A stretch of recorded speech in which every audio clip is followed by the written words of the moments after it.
After 3 years of my intermittent amnesia, I happened to overhear my husband, Liam Stone, chatting with his friends. Liam, Alara blanks out every few months. You make us take shifts pretending to be you. What if one of us catches real feelings? Why would I worry? Liam laughed a wild and bridled sound.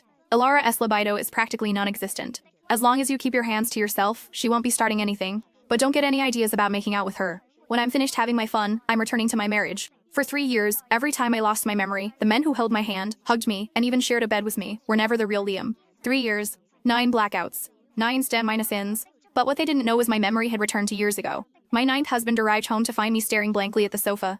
A smooth voice cut through my thoughts. Alara, I'm home. I turned my head to look at the man at the door. Who are you? I frowned, feigning confusion. Are you my husband's? Name was Liam Stone. The man froze for a second, then quickly retorted. No, I'm a friend of your husband's. Don't worry, I'll call him right now and tell him to get over here.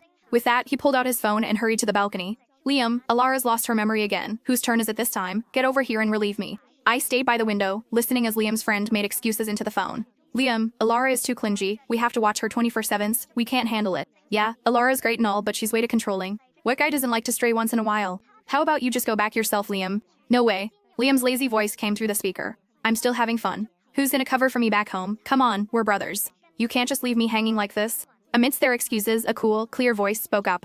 I'll do it. I recognized it instantly. It was Adon Walker, Liam's best friend. Adon was known as the notoriously unapproachable heartthrob in our circle. Rumor had it, he'd been single for all 30 years of his life. When Liam first suggested finding someone to impersonate my husband, Adon was the first object. But now, he was interested in playing this game too. Half an hour later, the front door clicked open. Adon walked in, backlit by the evening sun. Alara, I'm home. His cool voice had a hint of magnetism. I stood up, watching the tall, handsome man before me. Are you my husband, Liam Stone? Adon cleared his throat into his fist. Sorry, work ran late. I should have called. Just as he finished speaking, his phone rang. Adon made an apologetic gesture, then took the call on the balcony. Through the earpiece, I heard Liam's nonchalant voice. Oh, right. Adon. Forgot to mention. You can hold her hand or hug her, but don't sleep with her. No matter what, she's still my wife. Got it? Adon's voice was low. For 3 years, no matter how those men pretended to be Liam, they only ever held my hand or hugged me. They never crossed the line. For 3 years, there were no photos of us in the house, no identification documents of any man. They naturally assumed I wouldn't find out. And I played dumb, pretending to know nothing.